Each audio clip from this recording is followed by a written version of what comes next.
más especies que nos acompañan en este planeta. En ese sentido, reivindicamos, para nosotras y nosotros, la condición de conservadores, atribuyendo, claro, a este adjetivo un significado distinto del que corresponde a nuestros conservadores oficiales, que bien lo sabéis, el señor Rajoy, cuarta estimulante figura intelectual que mencionó, invocan el testimonio de su primo de Sevilla para negar que el cambio sea una realidad.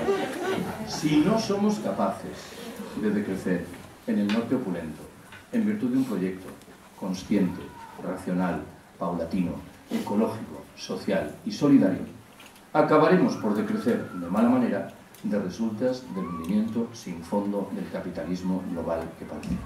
Gracias por haberme escuchado.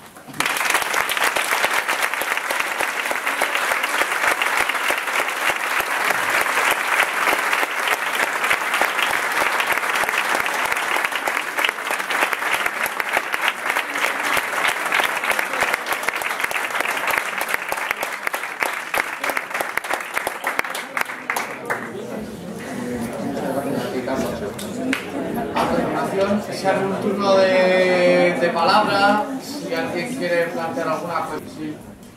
Quisiera preguntarle si para usted el término globalización es un término demagógico. Segundo, ¿qué influencia ha tenido la globalización o el uso del término globalización en la decadencia del capitalismo? Y tercero, que si es compatible o incompatible la globalización, lo que se llama globalización, con el decrecimiento.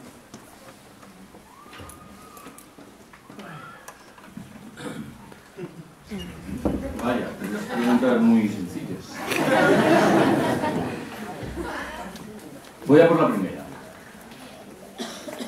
La palabra globalización existe desde mucho tiempo atrás, pero su conversión en un objeto de discusión pública y mediática importante tiene 15 o 20 años. En muchas ocasiones he manejado la idea, moderadamente conspiratoria, de que ese término fue reflotado con el propósito de retirar de nuestro lenguaje otras dos palabras que muchos entendemos retrataban de forma más que fidedigna la mayoría de las relaciones económicas y sociales. La palabra capitalismo y la palabra imperialismo.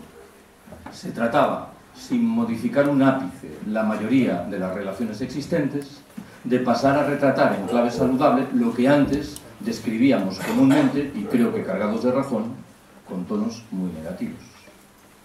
En ese sentido, siempre me ha dejado bastante descontento un término bien intencionado que corre por ahí, y que es el que habla de alterglobalización. Si uno asume de buen grado que la globalización es un proceso que está en la línea histórica del imperialismo y del capitalismo tradicionales, no parece que a nadie se le ocurra reivindicar un imperialismo alternativo o un alterimperialismo, y en ese sentido tampoco estaría justificado que reivindicásemos una alterglobalización. Es verdad, claro, que la palabra globalización es tan polisémica que uno está obligado a aceptar que determinados significados describen realidades respetables. Me temo, de cualquier manera, que el término, tal y como es comúnmente utilizado en la lógica argumental del sistema que padecemos, merece un rechazo franco. Dicho sea de paso, no sé si coincidiréis conmigo en este diagnóstico, en esta intuición. En los últimos años han retirado inteligentemente de la circulación la palabra globalización, con el propósito expreso, sospecho, de que no se viese dañada por los elementos negativos que nacen de la crisis, con el objetivo, en otras palabras, de reflotarla una vez que abandonemos, si es que eso llega en algún momento, la senda de la crisis. Segundo, lo que acabo de decir se convierte en un cimiento de respuesta a tu segunda pregunta. Como quiera que salta a la vista que el capitalismo de la era de la globalización es el mismo capitalismo que ha entrado en una crisis sin fondo, parece que la explicación fundamental de la retirada de la palabra globalización es evitar que se vea dañado por esa crisis. En cualquier caso, mi interpretación es que nos hemos adentrado en una etapa de corrosión terminal del capitalismo. El capitalismo es un sistema que históricamente ha demostrado una formidable capacidad de adaptación a los retos más dispares. La gran pregunta hoy es la relativa a si no ha perdido dramáticamente los mecanismos de freno que en el pasado le permitieron salvar la cara. Si llevado de un impulso al parecer incontenible, encaminado a acumular espectaculares beneficios en un periodo de tiempo muy breve, no está acabando su propia tumba. La tercera y última pregunta es probablemente la más difícil de responder. ¿Por qué? Porque, claro, según qué significado preciso asignemos a la palabra globalización, tendrá sentido concebir una relación fluida y amistosa con el decrecimiento o no. Pero en cualquier caso, en el estadio actual, y dado cuál es el significado preciso que el sistema le otorga a la palabra globalización, cuando estamos reivindicando una reaparición de la vida local, una relocalización, lo que estamos haciendo es contestar la globalización desbocada que el sistema nos impone. Otra cosa es que admitamos de buen grado que en otras circunstancias determinado tipo de proceso que podría resistir legítimamente la adjetivación de la mano del proceso globalizador mereciera nuestro respeto.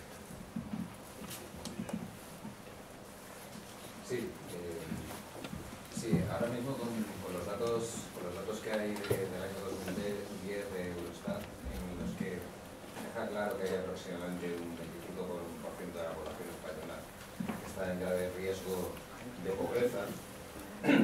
Ahora mismo todo ese proceso social de descomposición que está acelerando los ritmos de pobreza generará una reacción, unos movimientos de reacción, no a lo mejor de asociación o de búsqueda de una salida social, sino de reacción política, tanto desde movimientos de izquierda como de derechas de confrontación. ¿Cómo gestionar eso?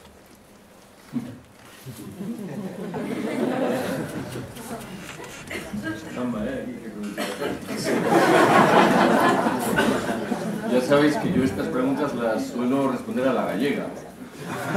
La frase de gallegos más lograda que he oído nunca se le atribuye a un gaitero de Lugo, un hombre muy mayor, que fue invitado a participar en Asturias en un acto sobre gaitas, y en un momento determinado le hicieron una entrevista en una radio local y el periodista le preguntó qué pensaba de Evia, este gaitero asturiano que toca una gaita un poco heterodoxa, semielectrónica, sin soplar, y cabe suponer que al viejecito de Lugo, que era un gaitero tradicional, no le gustaba lo que hacía Evia, pero debió pensar: ¿y qué gano yo con meterme con un colega contra el que por lo demás no tengo nada? Y dio con una frase cuyo empleo recomiendo en caso de preguntas como la tuya. Pues verá usted, si le digo la verdad, le mentiría, ¿no? A ver, intento darte una respuesta muy general porque no estoy en condiciones de hacer otra cosa. El momento presente es muy singular porque hay dos grandes procesos abiertos entre nosotros. El primero afecta fundamentalmente a integrantes de las clases medias en activo proceso de desclasamiento, de pérdida de las señas de identidad que permitieron su inclusión en las clases medias.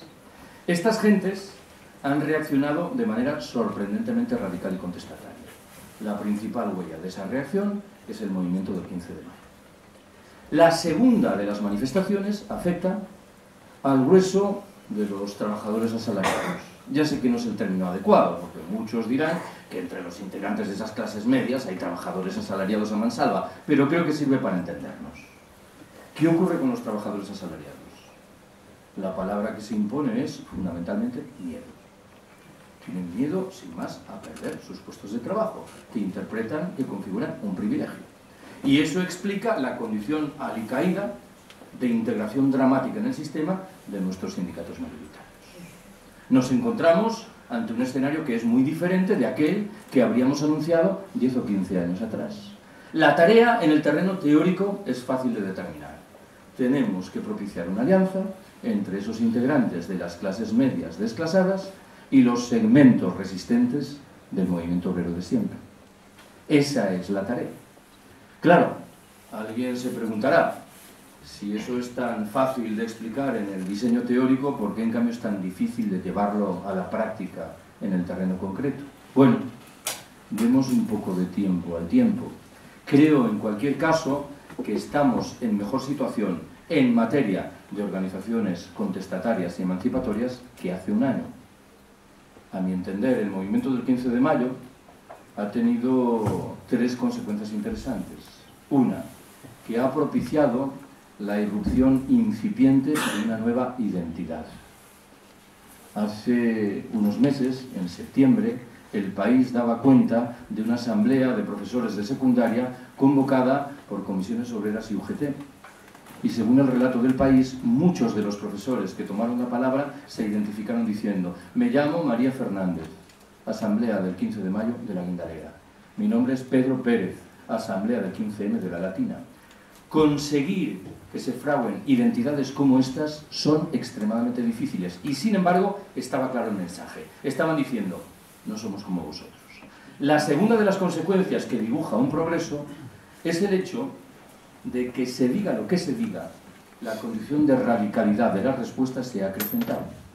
Vuelvo al ejemplo de los profesores de secundaria. Sus protestas no hubieran sido tan enérgicas y tan prolongadas si por detrás no hubiera estado el hálito diferente que nace del movimiento del 15 de mayo. La tercera y última virtud es que muchas gentes han empezado a descubrir que pueden hacer cosas que hasta hace bien poco pensaban que no estaban a su alcance. El ejemplo que propongo de esto remite a un correo electrónico que me llegó el mes de junio del año pasado. Una asamblea de barrio, el de Carabanchel, estaba reunida, 80 personas, y alguien avisó de que había un coche de la Policía Nacional al lado de una boca de metro. Eso significa siempre, o casi siempre, que hay un control de sin papeles. Los 80 integrantes de la asamblea decidieron descender al metro. Rodearon a los dos policías nacionales, sin mediar palabra. Los dos policías nacionales se percataron de que no estaban en la mejor posición estratégica y el sin papeles empezó a caminar más despacio que los policías nacionales, con lo cual quedó subsumido en el alud de los integrantes de la Asamblea de Barrio. ¿Qué quiero decir? Esto que estoy relatando ahora, que puede parecer una anécdota inocente, hubiera sido literalmente impensable el 14 de mayo. Y esto me parece que nos aconseja concluir que en medio de todo algo hemos avanzado y que las perspectivas de articular un movimiento sólido de protesta, tanto más cuanto que no van a venir bien dadas precisamente de arriba, son muy sólidas. Subrayo esto de no van a venir bien dadas. Lo que sabemos es que muchos de los movimientos contestatarios han desaparecido o se han descafeinado. ¿Por qué? Porque una parte de sus demandas ha sido aceptada por los interlocutores gubernamentales a los que se dirigían. Nosotras y nosotros en el 15 de mayo no corremos ningún riesgo de esto.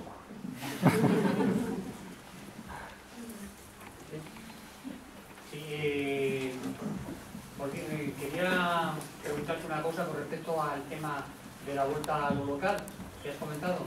Si la propia crisis energética no va a forzar precisamente a eso, ya que el movimiento de mercancías internacional y con la subida, bueno, un tema que parece que se va a ver mañana el Bitcoin, no va a dar problemas suficientes como para que empiecen a reverdecer un poco lo que son los trabajos más locales, olvidándonos un poco de esas compras masivas a países como China o India o de Europa para otras partes. Ya estamos en ello, ¿eh? Sí. Creo que están empezando a reaparecer determinadas formas de agricultura de subsistencia que se abandonaron hace 20 o 30 años al calor de lo que hoy llamamos proceso de globalización. Hay una suerte de respuesta biológica ante un escenario en el que las dificultades son cada vez mayores y hay que recuperar muchos de los elementos de la vida tradicional que salvajemente hicimos que desaparecieran de forma dramáticamente rápida. Estamos ya en eso.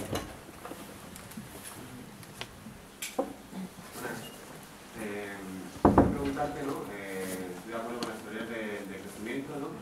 Pero tengo dudas, ¿no? De cómo se puede llevar esto. Vamos, no es que yo tenga dudas, no. Sino me refiero si el crecimiento debe ser de una forma radical, ¿no? Impuesto por la mayoría social reivindicativa, o al fin y al cabo se propone también que estas teorías, a través de representantes de partidos ecológicos, de alternativa, ¿no? De alguna alternativa a la izquierda, a la alternativa tradicional, o bien de un modo, como tú decías, ¿no? Basado en la solidaridad, en la autogestión en la asamblea, ¿no?